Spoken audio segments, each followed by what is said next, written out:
Hello, everyone. Welcome back to Milk and Cookies Total War. I And am Indie Pride, and this is and Madness madness. is interrupting me in my introduction. Thanks, man. I'm an attention whore, Yeah, apparently. basically. All right, so here we are. We have finally made it into the co-op campaign. The patch came out today. It was the second patch that CA has released, and it fixed the obscenely long turn times. What was taking about 5 minutes to go through all the AI factions is now taking about 1.5 minutes. So we figured that we would start the co-op campaign, and they also might have fixed some desync issues as well, which is good. So hopefully we can finally start it now.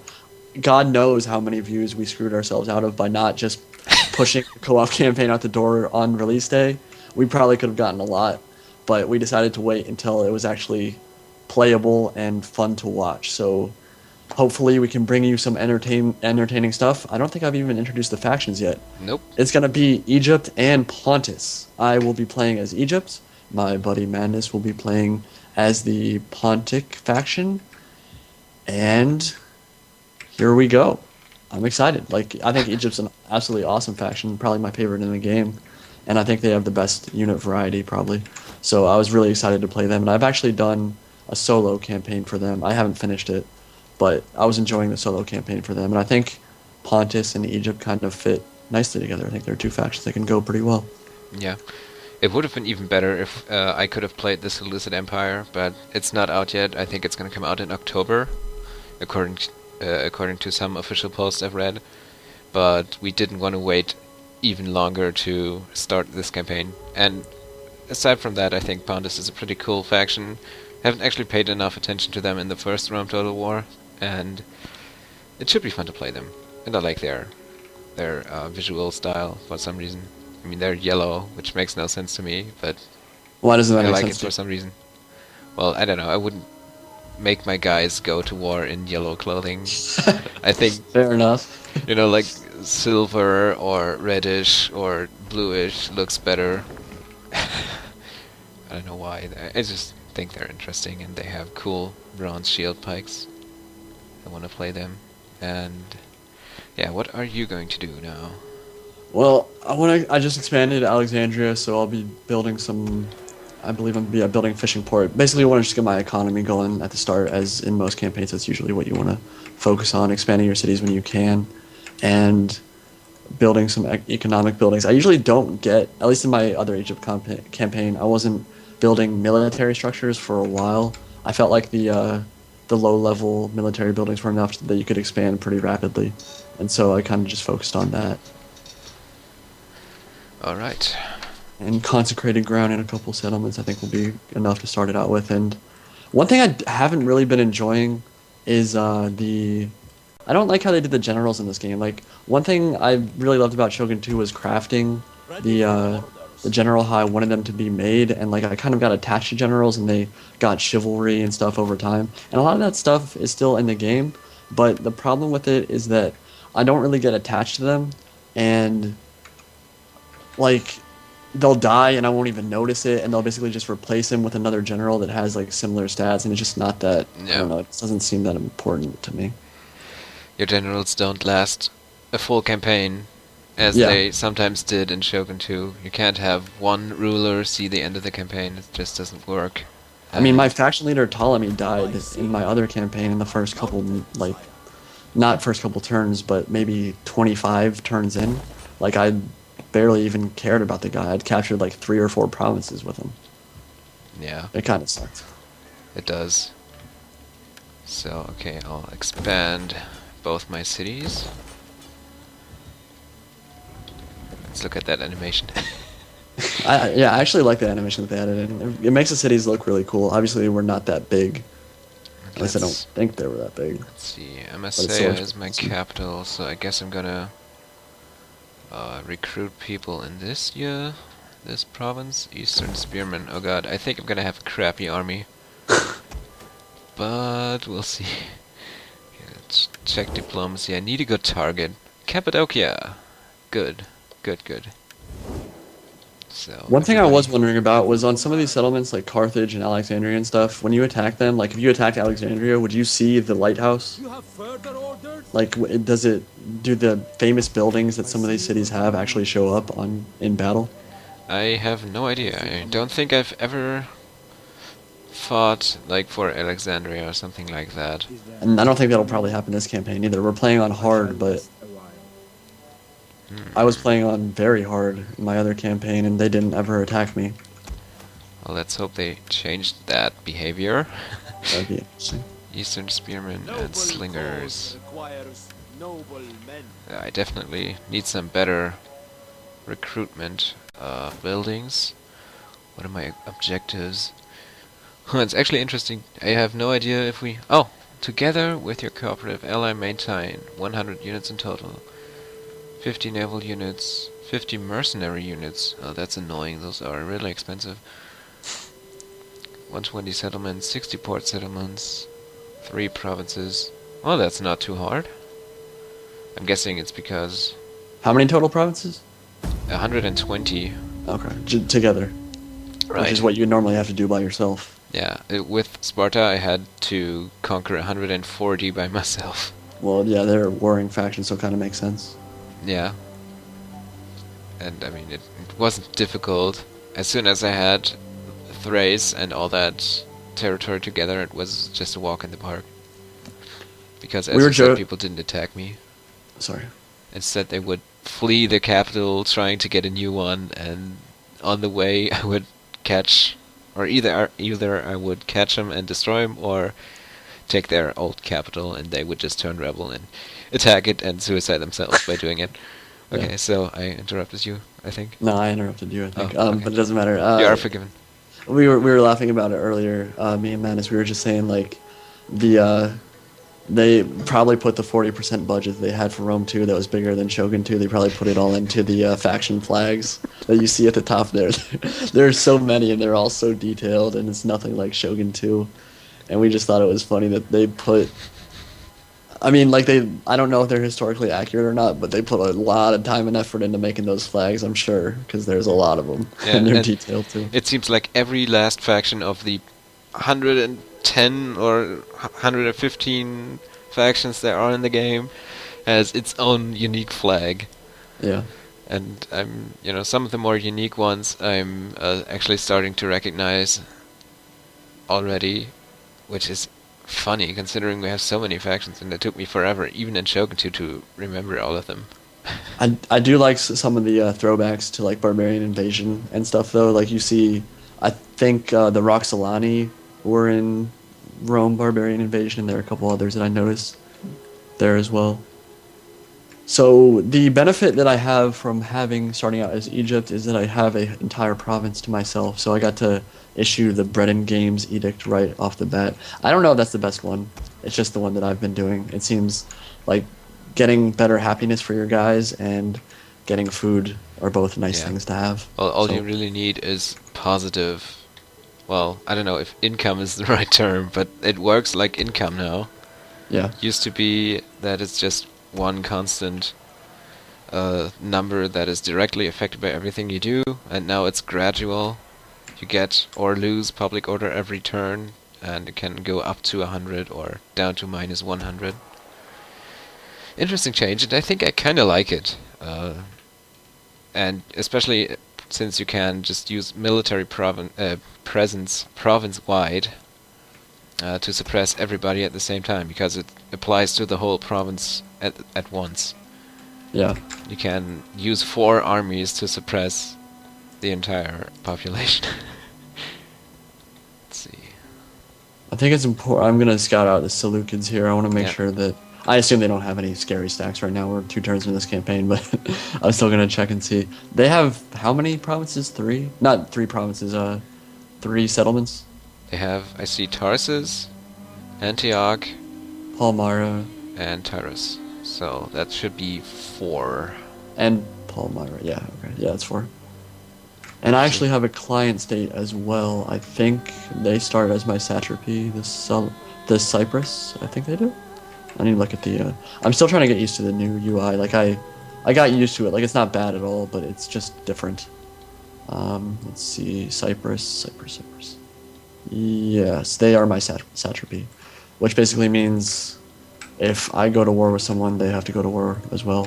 Not that that helps me much. Like, I've never seen one of their armies come help me out do anything, so they're not particularly useful. But I actually had one of my client states take a couple provinces from some Gallic tribe that actually was at war with me, so they do something. I mean, it's obvious they do something, because AI factions kill one another when you're not looking, but yeah, it's not as much as you might think, or as much as you would like. My lord. Let's see. Okay, I'm going to attack this little town here, Samosata. They don't seem to have anybody here. I think. Oh, well, they have the garrison. Though. Yeah, of course. So, and circle. Are you just gonna fight it right away, or just siege? No, I'm gonna lay siege. And let's see what else can I do about my public order. Oh yeah, I am building consecrated ground. I like that building. It's good because it builds into even more buildings, which are very good. Yeah, and since it's a very low negative I have right now, just -2, I'm just gonna reinforce. Yeah. And oh, I hate this. How you lose troops when you're besieging. It's kind of that doesn't really make sense to me because like obviously if you were under siege you'd have food reserves hopefully, so if you were being besieged you probably wouldn't die in the first couple turns, but if you were attacking you sure as hell wouldn't. You have the entire right. You can just area around to just go raid hunt the area. Yeah. Okay, so since it's my first battle, I'm gonna assault this myself. And Let's do it. we'll meet on the battlefield. Oh yeah, you're gonna get my reinforcements once they come in. Sounds and good. then we'll be... Set to do this. Let's see. I actually need to take a look at this. Whoa. Whoa, that's one crappy marketplace, guys. They're just poor, man. I guess That they're just doesn't really, look really good poor. at all. And it's... Why is this burning? Why is it on fire? Yeah, that was one thing I was wondering. Like, whenever I seem to siege a settlement, like some of the buildings are already like on fire and like burned down and stuff. I think that's kind of funny.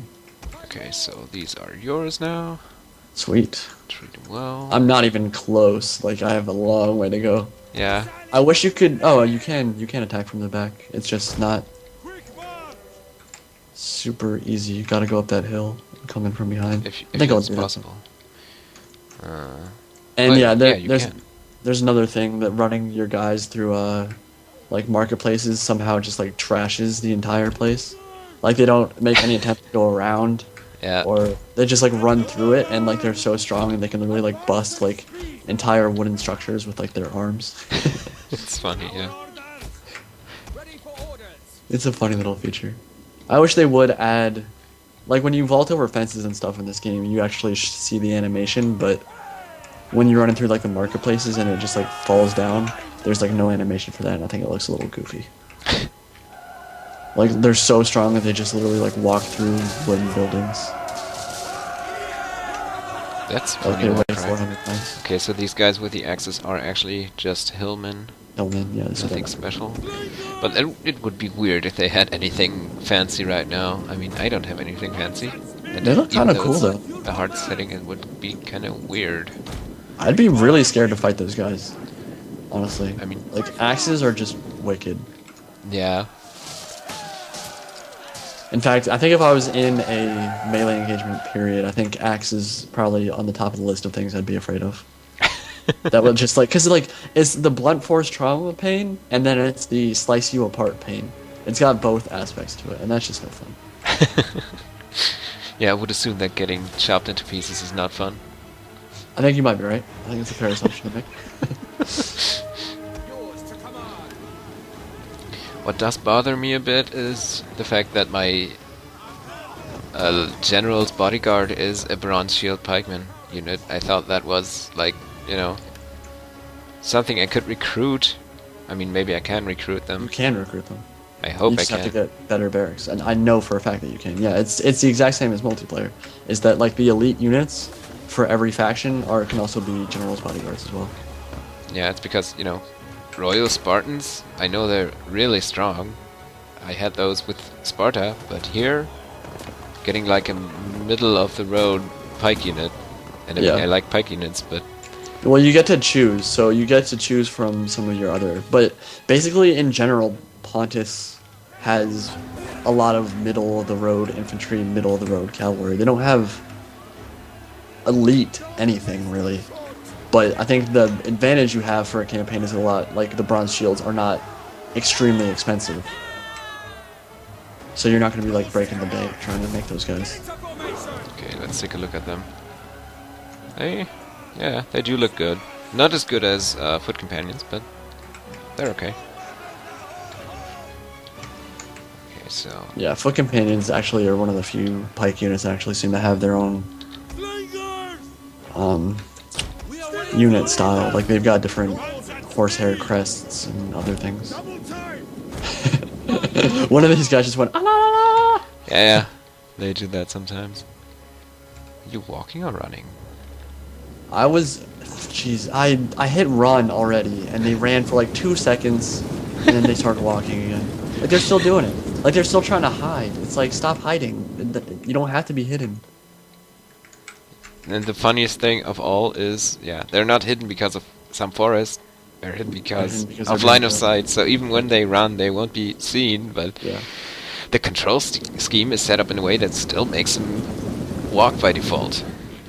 Very smart. Very smart. I mean, it's not the worst thing ever. I mean, you just have to pay attention. And the thing is that the running doesn't show up a lot in the unit cards as well as it did in Shogun 2. Like, so I'm not always like, yeah, I've run into the same issues that you have. Like, thinking that I like made a unit run and they're just walking. That could be annoying. Their slingers are doing work right now.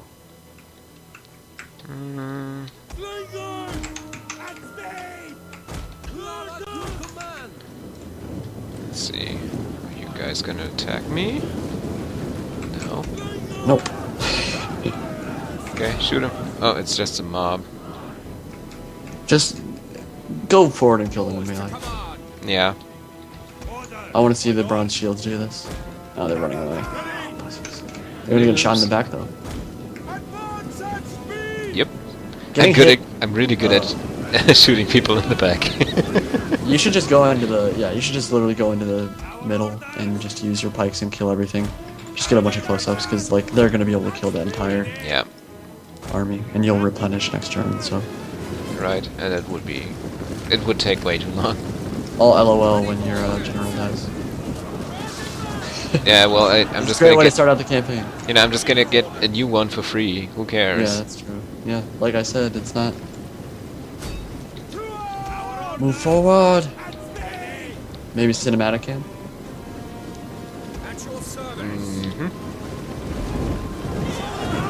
Get him. Oh, just mowed down. Pike's OP. Please nerf CA. It would pretty much blow if these guys were nerfed now. Yeah, no. Oh, your general's bodyguard is now useless. God, that was really mean. Like, they just all died, like, really fast. That was, wow, that was so one-sided. I did not expect that. Okay, one thing I gotta ask, though, is... wait, what's the possible? We've won. Can you not stand and fight in your town center anymore? No, I don't think you can. Your units are gonna run away, just like that, in all Is it settings. only in the settlements that are not the capital of that province? I think I could route people in all places. Even the capital? I haven't actually tried. But I never had to fight anybody on that. You know, just right on the flag. Yeah. So maybe there they might stand and fight and not route, but if they got rid of so that kind of bothers me. I don't like that because it was always awesome. Like even if you had worse units, to make a last stand and have them like actually fight to the end and kill as many as possible. And it kind of meant that even if you left garrison units in like the provinces, you could actually like defend that province with the garrison units.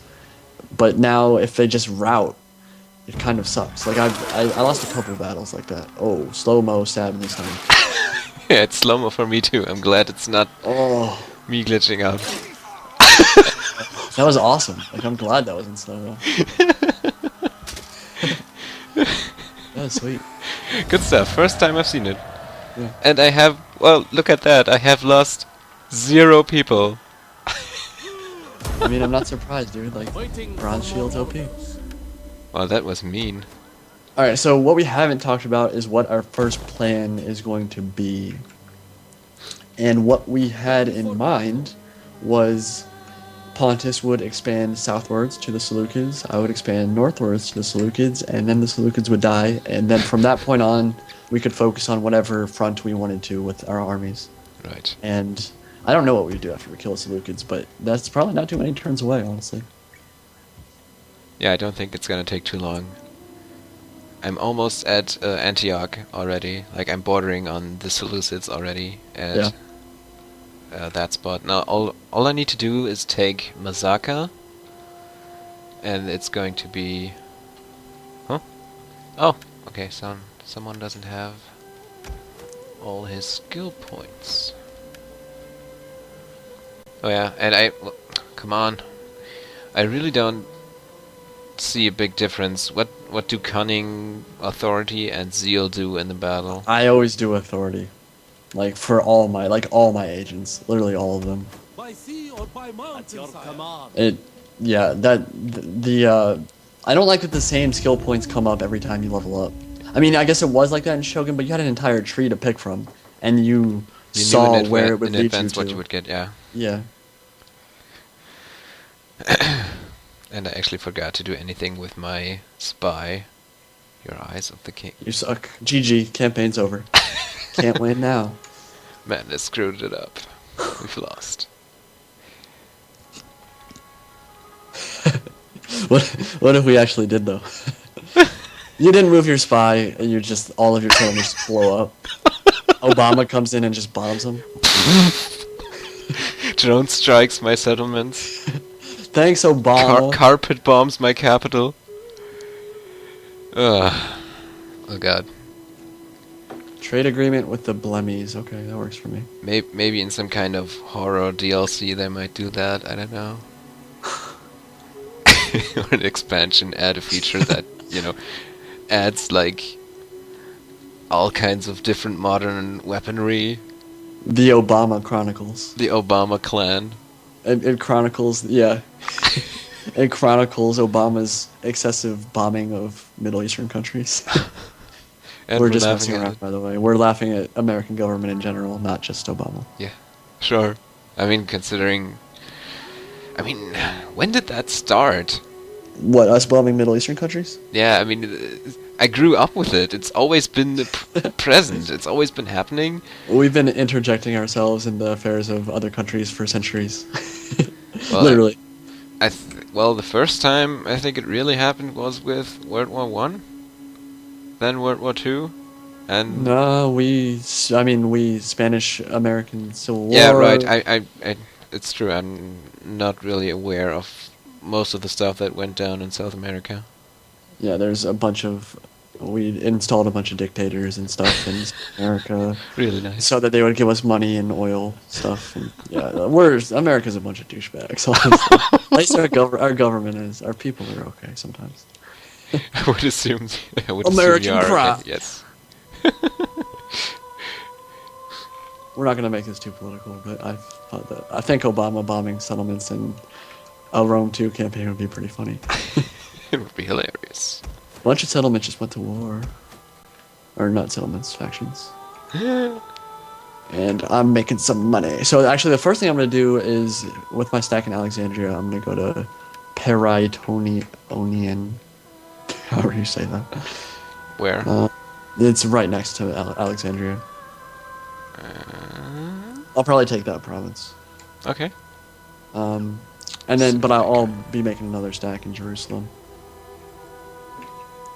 Petra can get pretty big and get some good stuff. So when you build the consecrated ground, what do you usually build after that? Like, what's your favorite shrine? Sacred Grove. Sacred Grove. You actually might have... 4. You do have different ones. Happiness. Yeah, but I do have one that gives +4 happiness, I think. Oh yeah, what's your culture? Do you have Hellenic culture? It's Hellenic, yeah. And you're Eastern, right? Or no, I'm Hellenic. I have Eastern Spearmen. Interesting. Or what are they called? Let me check. Egyptians and Greeks can worship Serapis in equality. +4 public order per turn. Yeah. I'll do that one. I like public order. It's good. Okay, so I'm kind of in between. I have the Hellenic culture, but I have Eastern, or some Eastern units. And I know that Pontus has some skirmish cav as well.